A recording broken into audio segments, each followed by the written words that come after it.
제가 지금 치아에 문제가 생겨서 치과를 다니고 있습니다. 치과에 가서 치아를 전반적으로 점검을 해보니까 제 치아가 굉장히 많이 닳았답니다. 그리고 사랑니가 썩고 있었습니다. 나름 열심히 양치를 하는 편인데 왜 사랑니가 썩는지 의아했습니다.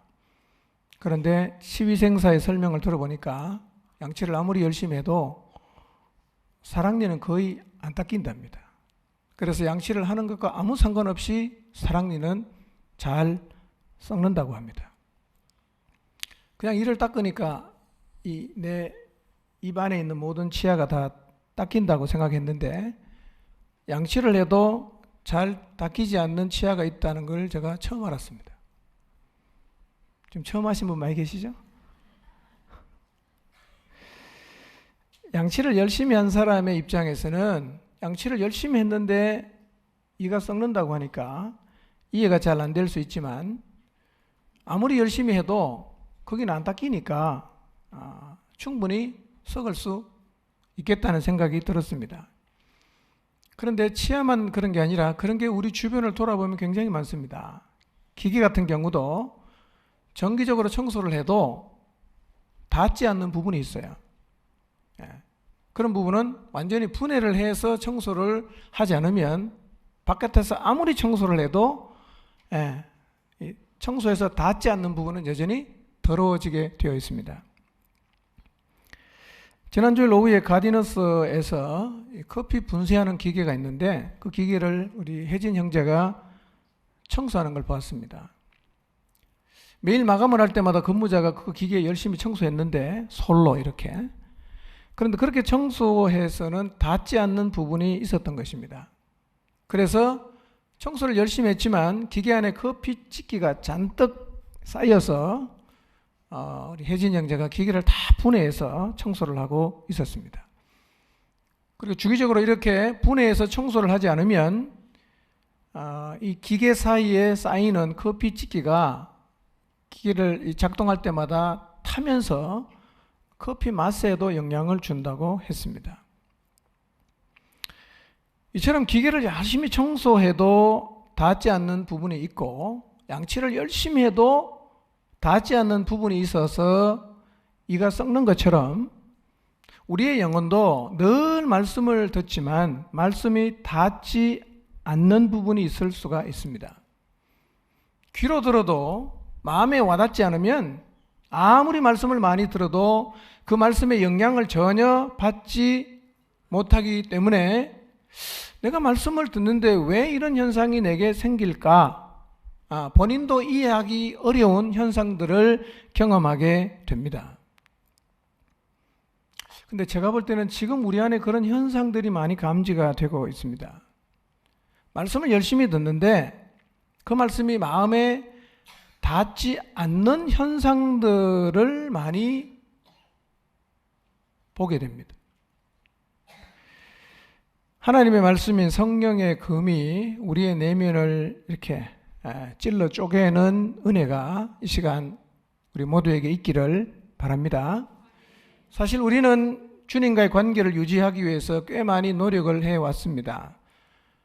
지금도 하나님을 매일 찾기 위해서 릴레이 기도를 하고 있고 매주일 모여서 하나님 말씀을 듣고 있고 또 개인적으로 영적인 무장을 위해서 성경을 읽고 깊이 묵상도 하고 있습니다. 만약에 이런 하나님 말씀이 우리의 마음속에 다 와닿게 되면 이 하나님 말씀이 틀림없이 우리의 삶에 영향을 미쳐서 우리가 정말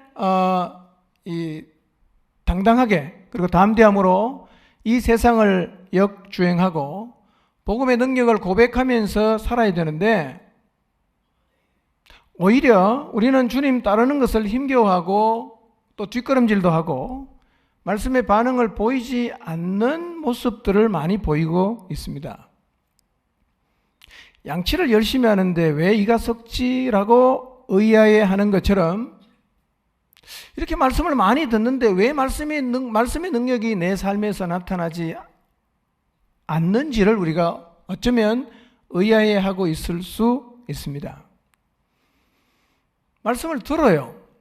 읽어요. 묵상도 합니다. 개인적으로 양육도 받아요. 그런데 이 말씀의 능력이 우리의 삶 속에 나타나지 않는 이유가 도대체 뭘까? 사실 이 질문은 제 마음속에서 최근에 끊임없이 생기는 질문입니다. 왜 이런 현상이 생길까? 도대체 어떤 이유가 있길래 말씀을 이렇게 가까이 하고 듣는데도 불구하고 이 말씀 자체의 그 순수한 능력이 나타나지 않는 것일까? 오늘 만약에 여러분의 삶 속에서 말씀의 능력이 제대로 나타나지 않고 있다면 이 질문을 여러분 자신에게 한번 해보시길 바랍니다. 내가 하나님 말씀을 가까이 하고 있는데 말씀이 정말 놀랍고 놀라운 능력을 가지고 있는데 왜 그 엄청난 능력이 내 삶에서는 나타나지 않는 걸까? 이유가 뭘까요? 분명한 사실은 말씀이 문제는 아닙니다. 성경의 요한복음 1장에 보면 태초에 말씀이 계시니라, 그런데 이 말씀이 곧 하나님이시다 이렇게 말씀하고 있습니다. 말씀이 하나님이에요. 말씀 앞에 선다는 얘기는 하나님 앞에 선다는 말인데, 하나님 앞에 그렇게 자주 서는데도 어떻게 우리의 삶에 아무런 변화가 일어나지 않을 수 있고, 하나님 앞에 그렇게 자주 서는데 어떻게 우리의 삶이 달라지지 않을 수가 있을까? 굉장히 놀라운 사실입니다. 이유는 말씀을 듣긴 한데 이 말씀이 마음에 닿질 않아서 그렇습니다. 귀로는 듣는데 마음에 닿질 않아요. 말씀을 들었어요, 귀로. 근데 마음에 닿질 않으니까 아무 일도 안 일어나는 것입니다. 그럼 하나님 말씀을 듣는데 왜 마음에 닿지 않을까요? 우리 하나님 말씀을 들어도 마음에 와 닿지 않는 이유가 있습니다. 뭐냐면 무엇인가가 가리고 있어요. 그런 게 존재합니다. 그림을 하나 볼까요? 화살표가 뭐냐면 하나님 말씀이에요. 말씀을 들어요. 근데 말씀이 내 마음에 와닿지 못하도록 중간에 뭔가가 막고 있어요. 막고 있어요. 저 막이 존재하는 한 많이 듣고 적게 듣고 상관없습니다. 아무리 들어도 다 막힙니다. 저 막이 존재하는 한 하나님 말씀을 아무리 많이 들어도 그 말씀의 능력, 그 말씀의 영향은 내 삶에서 경험되지 않습니다. 저런 막이 있어요. 저게 도대체 뭔가? 오늘 거기에 대해서 좀 생각해 보도록 하겠습니다. 만약에 우리가 말씀을 계속 듣고 있는데도 저런 막이 존재를 해서 말씀이 내 삶에 영향을 주지 않고 내가 말씀의 능력을 경험하지 못하고 있다면 가리고 있는 저게 도대체 무엇인지를 우리가 확인해야 됩니다. 가리고 있는데 가리고 있다는 사실조차 모른 채 계속 살면 우리의 신앙은 정말 속절없는 추락을 경험합니다.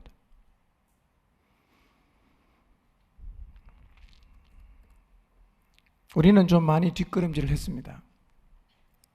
여러 영역에서 경고등이 들어오고 있습니다. 그런데 아직도 우리의 상태를 정확히 보지 못하고 있을 수 있습니다. 그래서 여전히 생각하기를 이 정도면 잘하고 있다. 안심하는 정도가 아니라 오히려 이런 모습을 갖고도 신앙생활을 잘하고 있다는 자부심을 느끼고 있을 수도 있습니다. 오늘 하나님 말씀이 검이 되어 우리의 모습을 보게 해 주시기를 바랍니다. 말씀을 들어도 말씀의 영향을 내가 받지 않는다. 말씀을 듣지만 그 말씀이 내 삶을 변화시키지 않는다. 그러면 틀림없이 하나님 말씀이 내 마음에 떨어지지 않도록 가리고 있는 그 무엇인가가 있다고 봐야 됩니다. 오늘 그것을 꼭 찾게 되시기를 바랍니다. 우리가 겸허한 마음으로 말씀 앞에 선다면 오늘 성령 하나님께서 우리의 마음에 하나님 말씀이 닿지 못하도록 가리고 있는 그것이 무엇인지를 보여주실 것입니다. 그리고 그 가련막 안에 있는 더럽고 부패해져 버린 나의 모습도 보여주실 것입니다. 그림 하나를 더 볼까요? 말씀이 떨어지는데 다 가려요. 그래서 내 마음에 와닿지 않습니다. 이런 일이 지속이 되면 어떤 현상이 생기느냐? 내 마음이 부패해집니다. 더러워집니다.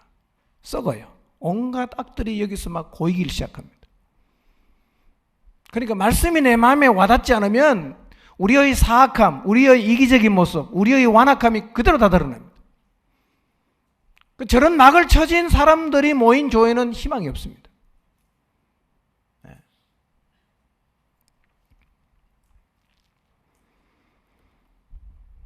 내 마음 안에 자꾸 교만한 마음이 생기고 마음이 자꾸 완악해지고 순종하기 싫어지고 불신하는 마음이 생기고 깨어름 피우고 싶은 마음이 생기고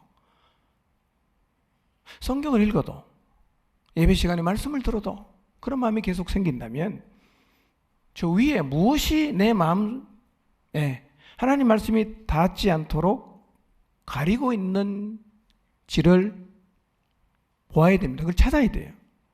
그걸 제거를 해야 됩니다.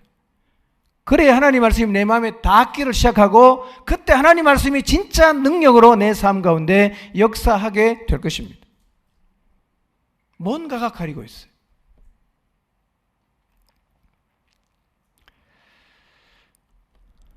그래서 말씀이 닿지 않도록 가려진 마음은 100% 부패해집니다. 우리 안에는 선한 게 없어요. 많이 더러울 거예요. 어쩌면 상상할 수 없는 엄청난 죄가 우리의 마음속에서 자라고 있을 수가 있습니다.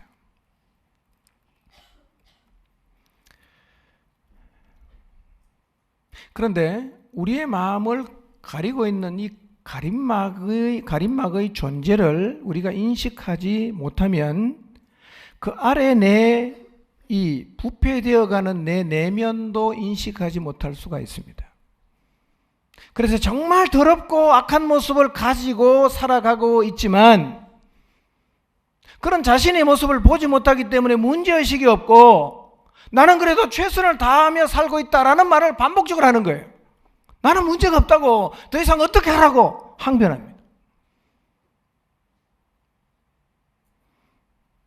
이런 교회의 모습은 비극입니다. 말씀을 들어도 이 말씀이 마음에 닿지 않으면 말씀이 나를 변화시키지를 못해요. 신앙생활을 열심히 하는데 만나보니까 자아가 펄펄 살아있습니다.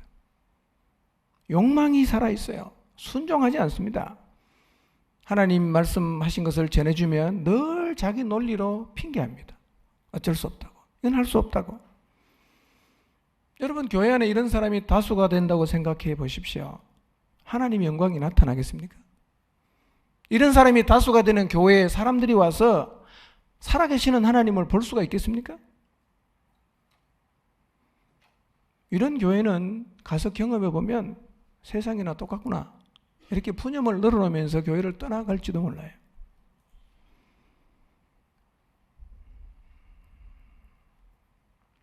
그런데 안타깝게도 우리 안에 이런 사람들이 점점 늘어나는 추세입니다. 말씀이 마음에 닿지 않고 부패해져가는 사람들의 삶의 특징을 한마디로 말씀을 드리면 말씀이 먹히지 않는다고 할 수 있어요. 하나님 말씀을 들었는데 그 말씀이 먹히지 않는 것은 공동체의 가장 절망스러운 모습입니다. 하나님 말씀이 먹히지 않는 공동체는 사실은 희망이 없습니다. 여러분 교회 공동체의 존립 기반이 뭔지 아십니까? 그것은 각 사람의 마음속에 하나님 말씀이 100% 먹혀드는 거예요. 그런데 이 하나님 말씀이 사람들의 마음속에 먹히지 않게 되면 교회는 존립 기반을 잃게 됩니다. 교회 성도들의 마음속에 하나님 말씀이 먹혀들지 않으면 교회는 개중하고 똑같아집니다. 로타리 클럽하고 하나도 다르지 않습니다. 사회단체랑 똑같은 사람들이 모인 친교단체 정도로 전락을 합니다. 그러므로 우리는 하나님의 말씀이 내 마음속에 먹혀들지 않는다.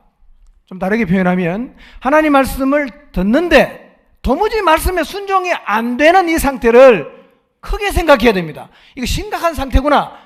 굉장히 문제가 많이 생겼구나 라는 사실을 인식해야 됩니다. 근데 하나님 말씀을 들어도 순종이 안 돼요. 안 하고 싶은 게 아니라 안 되는 거예요. 그런데도 이 문제를 우리가 심각하게 받아들이지 못한다면 얼마나 더 추락을 해야 될까요? 말씀 앞에 울 수 없다. 말씀을 듣고 회개가 안 된다. 이거 보통 심각한 문제가 아닙니다. 여러분, 교회에서 하나님 말씀 앞에 사람들이 굴복하지 않으면 뭘로 우리가 이 교회를 세워갈 수 있겠어요? 아무런 카드가 없습니다.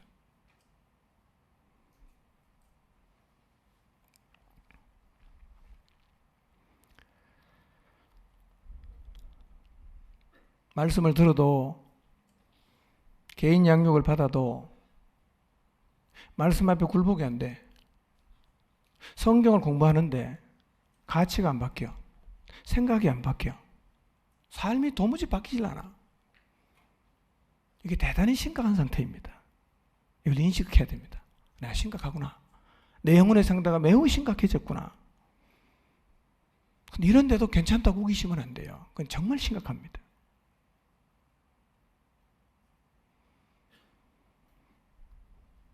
매주 말씀을 듣고 매주 성경을 읽어요. 양육을 받아도 하나님 말씀이 나를 새롭게 한 경험과 간증이 없다. 그렇다면 틀림없이 하나님 말씀이 내 마음에 떨어지지 못하도록 중간에 뭔가 가리고 있는 가림막이 있을 것입니다. 서두에 말씀드린 것처럼 말씀을 늘 듣고 가까이 해도 말씀의 능력을 계속 모르고 있다면 지금 하나님 말씀이 내 마음에 제대로 닿지 않고 있다라는 사실을 꼭 인식하시기를 바랍니다. 귀로는 듣는데 모임에 가서 귀는 있으니까 들리긴 하는데 이 말씀이 내 마음에 전혀 닿지 않고 있다는 사실을 인식하는 것 굉장히 중요합니다. 도대체 무엇이 우리의 마음에 하나님 말씀이 닿지 않게 만들까요? 무엇이? 오늘 본문을 다시 한번 읽어볼까요? 3절에서 9절까지 읽겠습니다. 시작.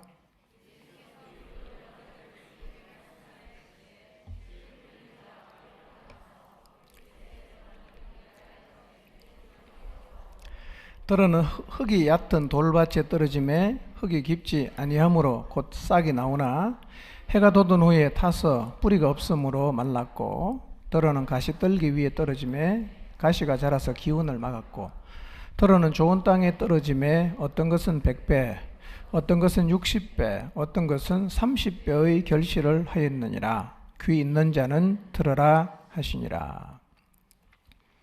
하나님 말씀을 들어도 무엇인가가 가리게 되면 결실이 되지 않는다는 사실을 예수님께서 4가지 땅에 떨어진 씨 비유를 통해서 말씀해 주시고 계십니다.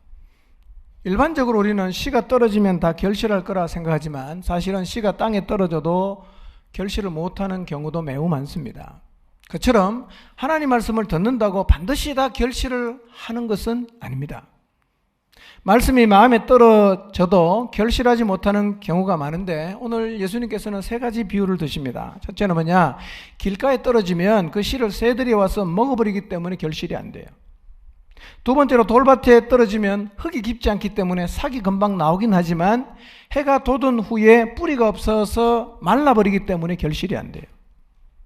세 번째, 가시떨기 위에 떨어진 씨는 싹은 나는데 올라오려고 하니까 가시가 너무 많아서 가시가 이 생명의 기운을 막음으로 결실을 하지 못하게 됩니다. 이런 이유로 하나님 말씀이 내 마음에 떨어지는 것 같아도 결실을 하지 못하는 경우가 많습니다. 물론 결실이 있는 마음도 있어요. 좋은 땅과 같은 마음이에요. 이 마음에 떨어진 씨는 100배, 60배 혹은 30배의 결실을 합니다. 자, 그러면 길가와 같은 밭은 어떤 마음이고 돌밭 같은 것은 어떤 마음이고 가시떨기 같은 마음은 어떤 마음인가를 예수님께서 설명을 해주셨어요. 처음에는 비유를 하고 그 다음에는 그 비유의 의미에 대해서 아주 상세하게 설명해 주셨는데요. 설명하신 내용을 같이 한번 읽어보겠습니다. 13장 18절에서 23절입니다. 자, 이 새 땅의 의미가 무엇인가? 18절부터 읽겠습니다. 시작. 그런즉 씨 뿌리는 비유를 들으라. 아무나 천국 말씀을 듣고 깨닫지 못할 때는 악한 자가 와서 그 마음에 뿌려진 것을 빼앗나니 이는 곧 길가에 뿌려진 자요. 돌밭에 뿌려졌다는 것은 말씀을 듣고 즉시 기쁨으로 받되 그 속에 뿌리가 없어 잠시 견디다가 말씀으로 말미암아 환난이나 박해가 일어날 때에는 곧 넘어지는 자요. 가시떨기에 뿌려졌다는 것은 말씀을 들으나 세상의 염려와 재물의 유혹에 말씀이 막혀 결실하지 못하는 자요.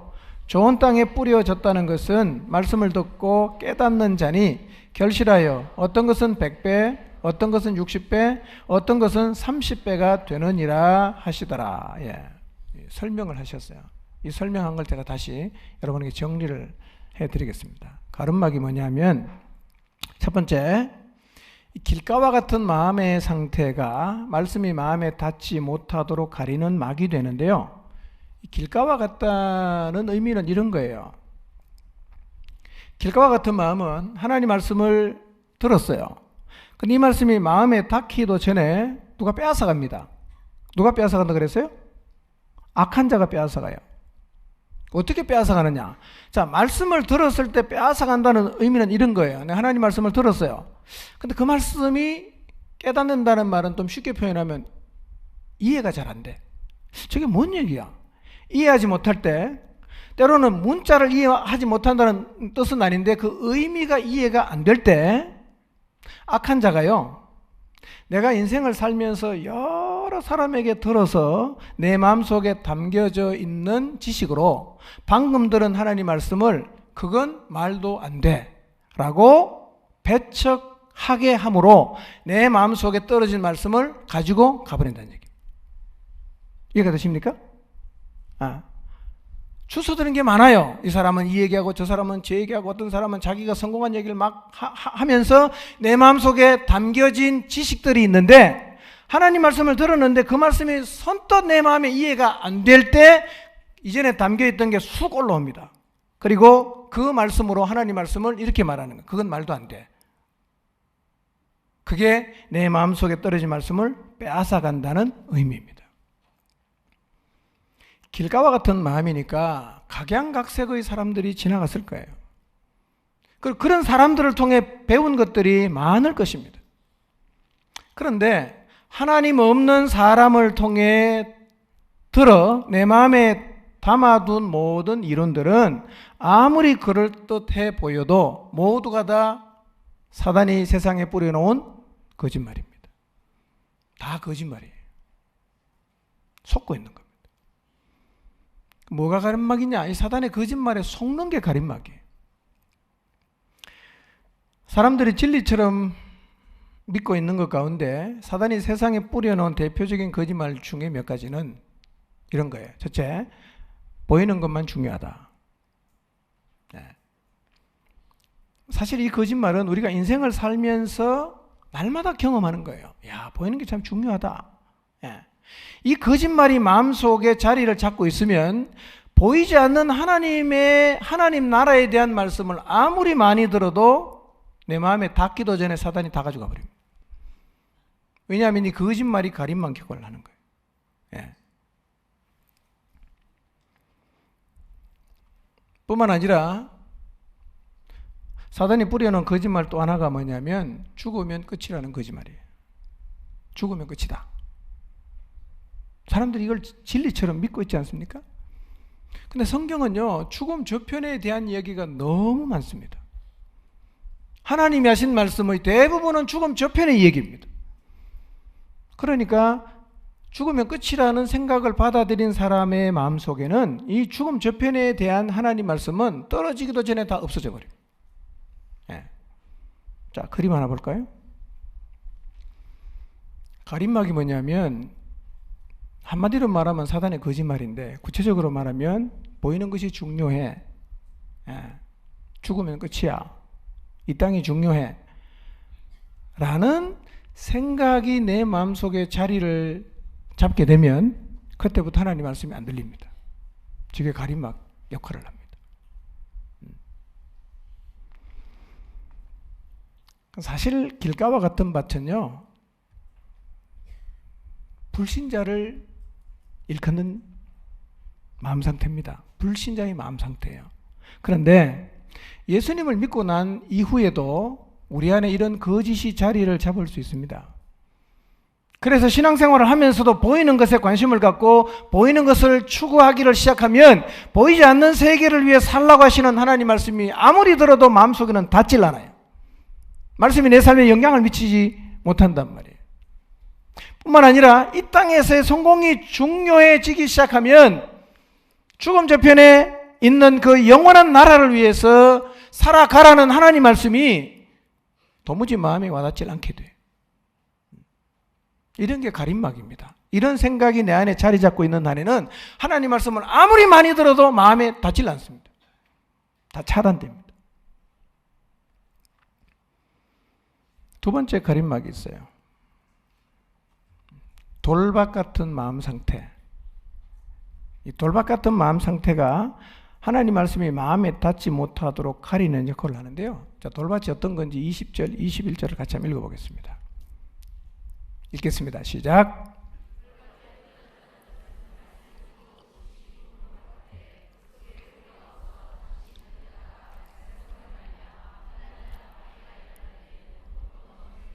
네, 결실이 없는 돌밭에 대한 예수님의 해석을 보면 돌밭은 이런 거예요. 말씀을 받기는 하지만 환난이나 박해가 일어날 때 넘어져서 결실하지 못하는 밭이라고 설명합니다.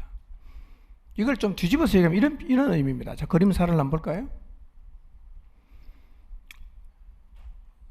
이 말씀을 들어도 마음에 닿지 않는 두 번째 이유는 뭐냐면 환난을 받고 핍박을 당하고 예수님을 믿어도 고생하는 게 싫어진 마음. 이 마음이 내 안에 생기면 하나님 말씀을 들어도 저기 다 가립니다. 안 떨어져요, 마음에. 그러니까 내 마음이 돌밭이 되었다는 말은 내가 신앙생활을 하지만 환난과 박해는 받고 싶지 않다는 마음을 가졌다는 의미입니다. 이 마음을 갖고 있으면 하나님 말씀을 아무리 들어도 내 마음속에 닿질 않습니다. 혹시 여러분 하나님 말씀을 들어도 이 말씀의 힘과 능력을 전혀 경험하지 못하고 있다면 지금 내 마음이 돌밭이 되어서 내가 예수님 믿고 사역도 하지만 이제 환난을 받거나 고생하는 것은 하고 싶지 않다는 마음이 내 안에 생긴 것은 아닌지를 돌아보셔야 합니다. 누가복음 9장 23절 한번 읽어보겠습니다. 읽겠습니다. 시작. 또 무리에게 이르시되 아무든지 나를 따라오려거든 자기를 부인하고 날마다 제 십자가를 지고 나를 따를 것이니라. 자, 여기서 예수님께서 주님을 따르는 사람의 자세를 이렇게 설명합니다. 누구라도 주님을 따라가려고 하면 자기를 부인해야 됩니다. 그리고 날마다 제 십자가를 지고 주님을 따라야 합니다. 그래서 자기를 부인하지 않고 십자가를 지겠다는 마음을 갖지 않으면 주님을 따를 수 없게 됩니다. 왜 그러냐? 뭐 이런 생각이 들 수 있어요. 나는 나를 부인 안 하고 십자가 안 져도 주님을 지금 잘 따라가고 있는데 왜 예수님이 저렇게 말씀하셨을까? 라는 생각을 하실 분이 혹시 계실지 모르겠어요. 주님이 걸어가신 길, 우리가 주님을 따라 걸어가야 할 길에 왜 자기 부인이 필요하고 십자가를 져야 되느냐 하면 우리가 걸어가는 길은요, 세상 사람이 걷는 길하고는 완전히 달라요. 다르기 때문에 자기 부인을 하지 않으면 그 길을 갈 수가 없어요. 십자가를 지지 않으면 주님을 따라갈 수가 없습니다. 자, 구체적으로 주님을 따르는 삶이 어떤 건지 한번 잠깐 돌아봅시다. 자, 주님을 따른다는 건 뭐냐면 보이는 것을 뒤로 하고 보이지 않는 나라를 소망하면서 갑니다. 그래서 주님을 따라가는 사람은 세상의 성공이 아니라 영원한 나라에서 성공하기 위해서 삽니다. 그럼 여기서 성공할 생각은 별로 안 하고 계속 그냥 주님 나라, 하나님 나라 그러면서 영원한 나라에서 성공을 하겠다고 막 그냥 이렇게 살아가는 모습을 보면 이런 모습은 예수님을 믿지 않는 사람이 이해하기가 어렵습니다. 그런 삶을 받아들이기도 어려워요. 그러니까 어떡하냐? 비난하는 겁니다. 너 미쳤구나. 너 왜 그렇게 사냐? 이런 소리를 계속 듣는 거예요. 우리가 주님으로부터 받은 사명을 따라서 나를 위해서 사용해도 모자라는 시간과 우리의 육체를 다른 사람을 구원하고 세우기 위해서 사용합니다. 그래서 밤낮 없이 영혼을 위해서 시간을 들이고 내 몸을 던져요. 근데 이런 나를 믿지 않는 사람이 이해합니까? 이해를 못해요. 너 왜 그렇게 사는지 도대체 이해가 안 되는 거예요. 그래서 말합니다. 너 미쳤구나. 너 왜 그렇게 사냐? 정신 좀 차려라. 라는 얘기를 어쩌면 매일 들을 수도 있습니다. 근데 이게 사명자가 걸어가야 하는 길이에요. 우리는 삶의 우선순위를 언제나 예수님에게 두고 삽니다. 근데 세상에 살다 보면 우선순위를 둘 부분들이 되게 많거든요. 근데 시종일관 하나님 나라에 예수님에게 우선순위를 두고 살면 그런 나를 바라보는 내 주변 사람이 이해 못하죠. 미쳤다 그럽니다. 반복적으로. 주일날 결혼식 가자. 난 못 간다. 친구들 놀러 가는데 같이 가자. 난 안 간다. 이런 나를 믿지 않는 남편이 이해할 수 있습니까? 못하지요. 매일매일 성경을 봅니다. 매일매일 기도를 합니다. 아무리 피곤해도 성경 읽고 자려고 애를 씁니다. 아무리 힘들어도 가서 기도하려고 노력합니다. 이런 나를 보고 사람들이 말합니다. 야, 꼭 그렇게까지 해야 되냐? 하루 좀 넘어가면 안 되냐? 피곤하면 그냥 자면 안 되냐? 꼭 그렇게 성경 읽고 기도를 해야 되냐? 비난합니다. 이처럼 예수님을 제대로 따라가려고 하면 평생 이런 저항에 직면한단 말이에요. 미쳤다 소리 어쩌면 우리가 매일 들을지도 몰라요. 그런데 예수님을 믿는다는 것은 이런 대우를 당연하게 여기면서 주님 앞에 가서 받게 될 상을 바라면서 계속 가야 되는데 그렇게 살다가 보니까 어느 순간 우리의 마음이 돌밭으로 변하게 되면 이렇게 사는 게 부담스러워지는 거예요. 내 마음이 돌밭으로 변하면 우리 마음이 이런 생각이 드는 거예요. 이제 좀 편하게 살고 싶다. 인간적으로 좀 이해받으면서 살고 싶다. 내가 신앙생활을 안 하겠다는 말은 아니지만 이제 조금은 좀 적당하게 살아서 누구랑 얘기를 해도 말이 되는 삶을 살고 싶다는 마음을 가지게 되는 것이 바로 우리 마음이 돌밭으로 변한 거예요. 그리고 이런 마음을 갖는 순간 하나님 말씀이 내 마음에 떨어지지 못하도록 뭐가 생기냐? 가림막이 하나 생기는 거예요. 이 마음이 내 안에 자리 잡고 있으면요, 하나님 말씀 들어도 마음에 와닿질 않습니다. 아무리 들어도 와닿질 않아요.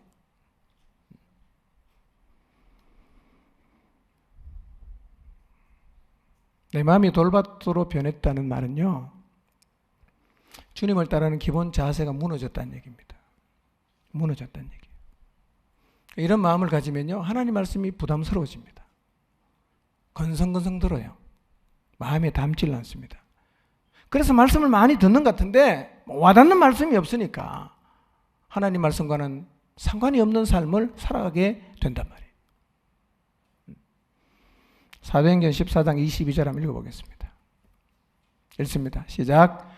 제자들의 마음을 굳게 하여 이 믿음에 머물러 있으라 구원하고 또 우리가 하나님의 나라에 들어가려면 많은 환난을 겪어야 할 것이라 하고, 사도 바울은요, 우리가 하나님 나라에 들어가려고 하면 많은 환난을 겪을 것이기 때문에 이렇게 말합니다. 마음을 굳게 해서 믿음에 머물러 있어야 한다고 도전합니다. 그런데 우리의 마음이 무너져서 믿음에 떠나가게 되면 환난과 박해받는 것이 싫어지는 돌밭으로 변할 수가 있습니다. 여러분, 혹시 지금 여러분의 마음의 상태가 말이에요, 예수님을 믿긴 하겠지만 편하게 믿고 싶고 환난이나 핍박받는 것이 싫어진 건 아니에요? 그렇게는 안 살고 싶다.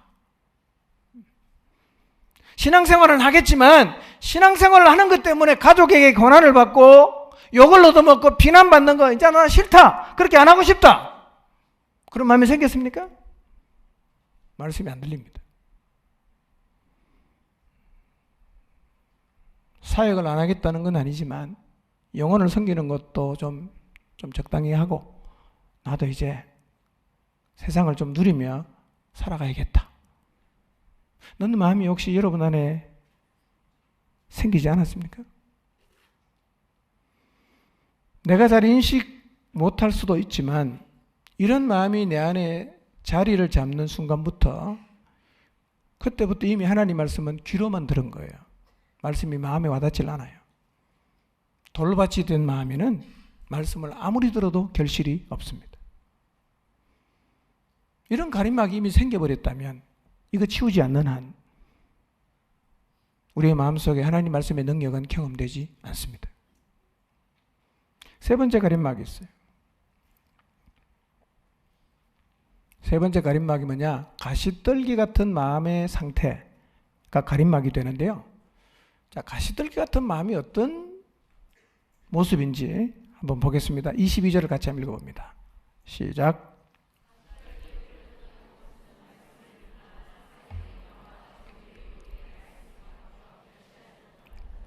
네. 가시떨기에 뿌려졌다는 것은 세상의 염려, 재물의 유혹에 가로막히는 거예요. 이게 막는 거죠, 이게. 그래서 말씀을 뿌려도 결실이 없는 가시밭은 두 가지가 있어요. 하나는 세상의 염려고 하나는 재물의 유혹이에요. 우리의 마음이 세상의 염려와 재물의 유혹을 이기지 못하면 우리의 마음이 가시떨기 같은 밭이 돼요. 근데 가시떨기는 하나님 말씀을 들을 때 이 말씀이 마음에 닿지 못하도록 중간에 막는 가림막 역할을 합니다. 그러니까 내 마음이 가시떨기처럼 되었다는 말은 두 가지입니다. 세상의 염려가 너무 많아지고 재물의 유혹을 이기지 못하는 상태가 되었다는 말입니다. 우리 마음이 이런 상태가 되면 역시 하나님 말씀을 들어도 마음에는 와닿지 않아요. 마음에 와닿지 않으니까 말씀의 영향을 전혀 못 받게 됐습니다. 자, 그림을 한번 볼까요? 세 번째 가림막이 뭐냐? 돈에 대한 욕심과 세상에 대한 염려. 이 두 가지가 내 마음속에 채워지면 자연스럽게 세상을 추구하게 되어 있습니다. 그리고 하나님 말씀을 아무리 들어도 저 다 가로막혀서 내 마음에는 안 내려갑니다. 예. 자, 염려에 대해서 한번 생각해 보겠습니다. 세상의 염려. 세상 사람들이 주로 하는 염려는 이런 걸 거예요, 아마. 자식 염려입니다. 자식에 대한 염려. 자신의 미래와 노후에 대한 염려. 그리고 건강에 대한 염려. 그 외에도 술을 헤아릴 수 없을 정도로 많겠지만 보편적으로 이 세 가지 근심은 다 안고 살아갈 가능성이 있습니다. 자, 오늘 나도 우리의 인생 가운데에서 충분히 생겨날 수 있는 이런 염려들을 하나님에게 맡기기보다는 내가 가진 방법을 가지고 이 문제를 해결하려고 하지는 않는지를 돌아볼 필요가 있습니다.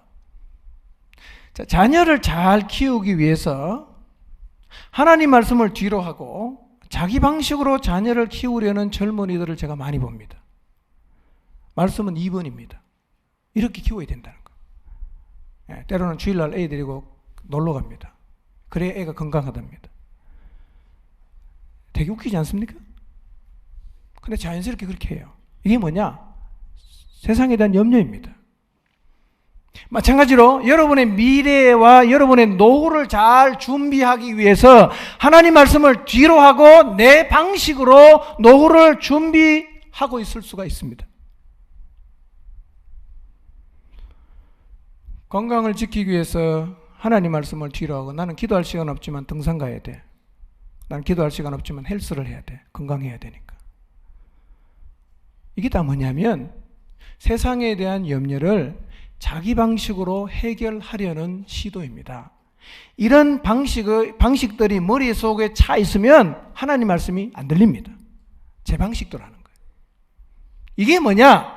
이게 하나님 말씀을 들어도 내 마음속에 와 닿지 않게 만드는 가림막 역할을 하는데요. 이걸 내려놓지 않으면 하나님 말씀을 아무리 들어도 한쪽 귀로 듣고 다 나가고 내 마음속에 담겨진 내 방식대로 내 문제를 해결해 가는 거예요.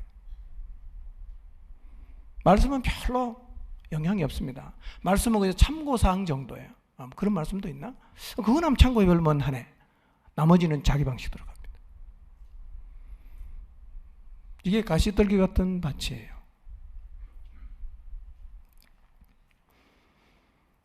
여러분, 우리가 가장 염려를 많이 하는 부분은 사실은 우리가 인생을 경험해 봐서도 알지만 우리 손에 달린 게 아니에요. 이건 하나님 손에 달린 겁니다. 여러분, 자식을 내가 어찌할 수 있던가요? 자신 있는 분 한번 해보세요.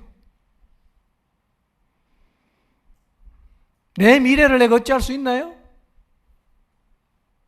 젊은 날 다 꿈이 있지만 살다 보면 내가 꿈꾼 대로 가지는 않습니다. 내 건강 내가 어찌할 수 있나요? 이게 다 하나님의 손에 달려있는 것입니다. 하나님께 맡겨야 합니다. 하나님을 믿는 우리는 우리의 삶에서 생길 수 있는 모든 염려들을 진리의 허리띠에 다 메어 달고 더 이상 그것을 염려하지 않아야 합니다. 그런데 마음이 가시떨기 같은 사람은 자기가 염려하는 문제를 자기 방식으로 해결하려는 방법을 다 갖고 있어요. 그래서 인생을 그 방식대로 살기 때문에 하나님 말씀을 아무리 들어도 마음에는 닿지를 않습니다. 특권은 자기 방식대로 가는 거예요. 오늘 이 말씀을 듣고 다음 주일날 아이들하고 놀러 갑니다. 왜 그렇게 가능한지 아십니까? 안 들리는 거예요. 가림막을 쳐놨기 때문에 하나님이 아무리 말씀해도 다 튕겨나갔어요. 어떻게 사냐? 그건 그거고 나는 내 방식대로 사는 거예요. 자식 잘 키워야 돼. 해보세요. 그게 잘 키우는 건가? 이게 우리 내면에서 일어나는 일이에요. 심각한 일입니다. 노후를 어떻게 준비하고 계십니까? 준비하지 말란 얘기는 아니에요. 하나님 말씀을 제쳐놓고 하나님 말씀을 참고사항 정도로 생각을 하고 여러분의 노후를 준비하는 것은요, 여러분의 마음이 가시떨기 같은 밭이 되었다는 얘기입니다. 말씀에 결실이 없습니다.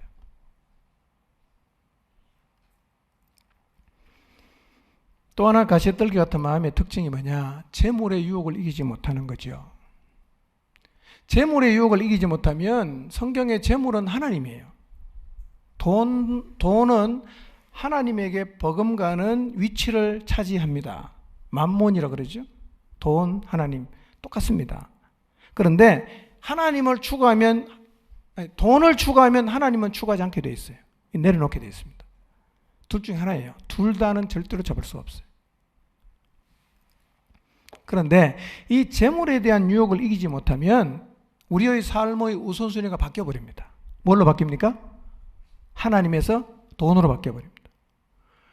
내 삶의 우선순위가 돈이 되는 순간부터 하나님 말씀은 안 들립니다. 안 들립니다. 성경 아무리 읽어도 그냥 수박 그달기식으로 넘어가게 되어 있습니다. 마음에 와닿질 않아요. 닿질 않으니까 아무 일도 안 일어나는 거예요. 디모데 전서 6장 10절 쉬운 성경을 한번 읽어보겠습니다. 읽습니다. 시작.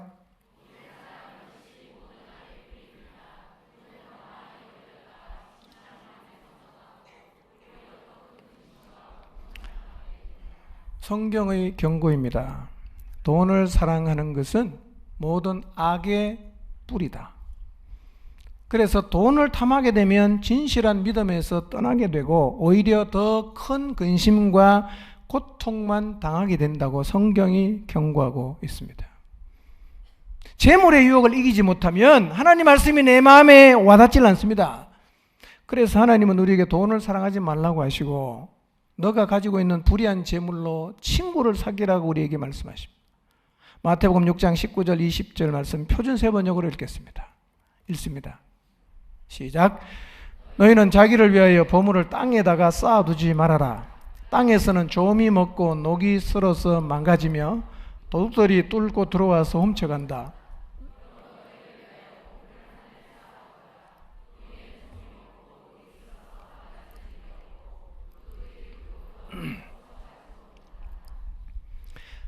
여기서 보물이 뭘까요? 재물입니다. 예수님께서는 우리의 보물을 어디에 쌓아야 하는지에 대해서 말씀하십니다. 보물을 땅에 쌓지 말라는 거예요. 왜냐하면 땅에 쌓으면 일단 조미 먹고 녹이 슬어서 망가지고 어떨 때는 도둑이 들어와서 훔쳐가니까 땅은 안전하지 않다는 거죠. 그럼 보물을 어디다 쌓아야 되냐? 이 보물을 하늘에 쌓아두라고 말씀하십니다. 하늘은 어떤 것이냐? 좀이 먹지도 않아요. 녹이 슬지도 않아요. 망가지는 일도 없고 도둑이 와서 훔쳐가지도 못한다고 말씀하고 있습니다. 예수님을 믿는 우리는 우리가 가지고 있는 보물을 땅에 쌓으려고 하지 말고 하늘에 쌓으려고 해야 됩니다. 그런데 돈에 대한 욕심이 생기면 내가 가진 보물을 땅에 더 많이 쌓고 싶은 마음이 생기기 때문에 하늘에 쌓으라고 하시는 하나님 말씀을 들으면 거부감이 생기고 그 말씀을 들으면 마음에서 자꾸 밀어내게 돼 있어요. 안 들려요. 재물에 대한 욕심이 하나님 말씀을 막아버리는 거.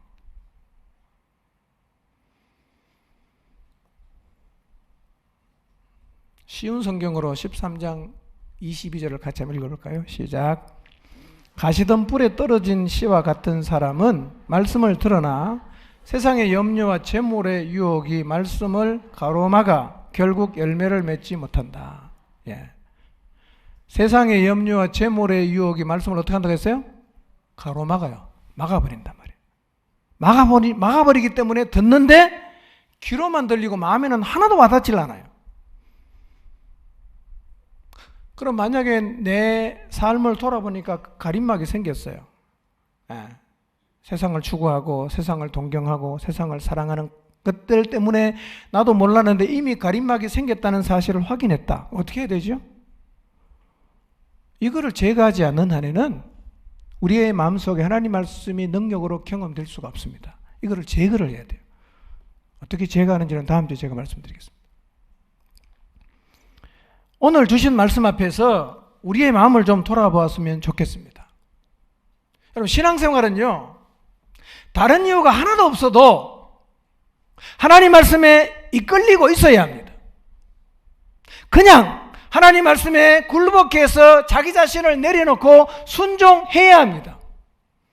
내 경험에 맞지 않지만 하나님 말씀에 의지해서 수고스럽지만 다시 그물을 내리는 순종을 해야 되고요. 말씀을 듣고 그 말씀 앞에 너무 두려워서 회개하고 죄로부터 돌이키는 일들이 일어나야 됩니다. 교회 안에서는요, 이런 일이 계속해서 일어나야 돼요. 근데 어느 순간 이런 일들이 목장에서 자취를 감추고 우리 교회 안에서 이런 현상들이, 이런 일들이 나타나지 않고 있다면 기본적으로 우리의 마음속에 가림막이 생겨서 말씀을 듣지만 그 말씀이 마음에 와닿지 않고 있다는 사실을 우리가 인식을 해야 됩니다. 이런 역사들이 나타나지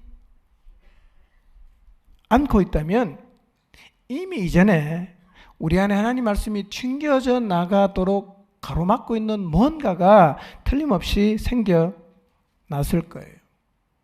오늘 말씀 앞에서 자신을 한번 돌아보시기를 바랍니다. 말씀이 우리의 마음속에 닿질 않으니까, 말씀의 능력을 경험하지 못하다 보니까요, 우리 안에 영혼 없는 몸짓과 공허한 섬김이 난무하는 거예요. 영혼 없는 사역, 영혼 없이 드리는 예배, 영혼 없이 드리는 기도, 영혼 없이 하는 양육, 영혼이 없이 하니까 아무런 결실이 맺히지 않는 것입니다. 다시 한번 우리를 돌아봅시다. 도대체 무엇이 이 놀라운 하나님 말씀이 내 마음속에 닿지 못하도록 가리고 있는지를. 그림을 다시 한번 봅시다. 보이는 것만 중요하고 이 땅이 중요하다는 생각이 마음을 혹시 사로잡고 있습니까? 다음 그림 보이세요. 주님을 따라가긴 하지만 더 이상 환난받고 비난받고 요거도 먹는 거 싫어졌습니까? 다음 그림.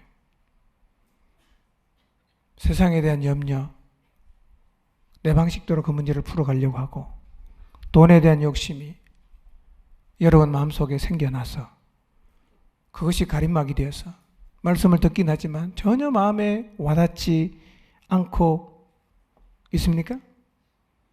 도대체 무엇이 하나님 말씀이 내 마음속에 닿지 못하도록 가로막고 있는 것 같습니까? 우선 이걸 찾아야 됩니다. 뭔가. 근데 보입니다. 정직하게 주님 앞에 서면 내 모습 보일 거예요. 치워야 됩니다. 돌아서야 됩니다. 가림막을 치워야 내 영혼이 살고 가림막을 치워야 말씀의 능력을 다시 경험할 수 있습니다. 오늘 이 시간 성령님께서 보여주신 나의 모습, 내 마음속에 하나님 말씀이 떨어지지 못하도록 가로막고 있는 그 가림막을 과감하게 치우고 더 이상 막힌 것이 없이 하나님과 소통하는 관계를 회복하시기를 바랍니다. 여러분 기억하십시오. 우리가 날마다 대하는 말씀이 하나님이에요. 이 말씀이 곧 하나님입니다. 그 말씀에는 창조의 능력이 있지 않습니까? 말씀으로 죽은 사람을 살리지 않았습니까? 말씀으로 사마리아 여인이 새 사람 되게 하지 않았습니까? 이 말씀의 힘으로 7 귀신 들린 여인도 새 사람이 되지 않았나요? 소경의 눈도 뜨지 않았습니까? 똑같은 말씀이 지금 우리 안에 살아있단 말이에요. 똑같은 말씀이 지금 우리의 귀에 들리고 있단 말이에요. 이 말씀이 우리의 마음속에 닿아서 역사하기를 시작한다면 우리의 삶과 사역 가운데 놀라운 하나님의 역사가 시작될 것입니다. 이 놀라운 하나님의 말씀이 우리의 마음속에 와 닿도록 마음을 새롭게 하시고 내 마음속에 하나님 말씀이 닿지 못하도록 가리고 있는 것을 다 치우고 그리스도의 십자가 앞에서 예수 그리스도와 함께 죽으시기를 바랍니다. 다시 놀랍고 놀라운 능력이 있는 말씀의 역사를 사모하고 이 하나님의 말씀 앞에 단순하게 순종하는 어린아이 같은 하나님의 사람들이 되시기를 주님의 이름으로 축복합니다. 기도하겠습니다.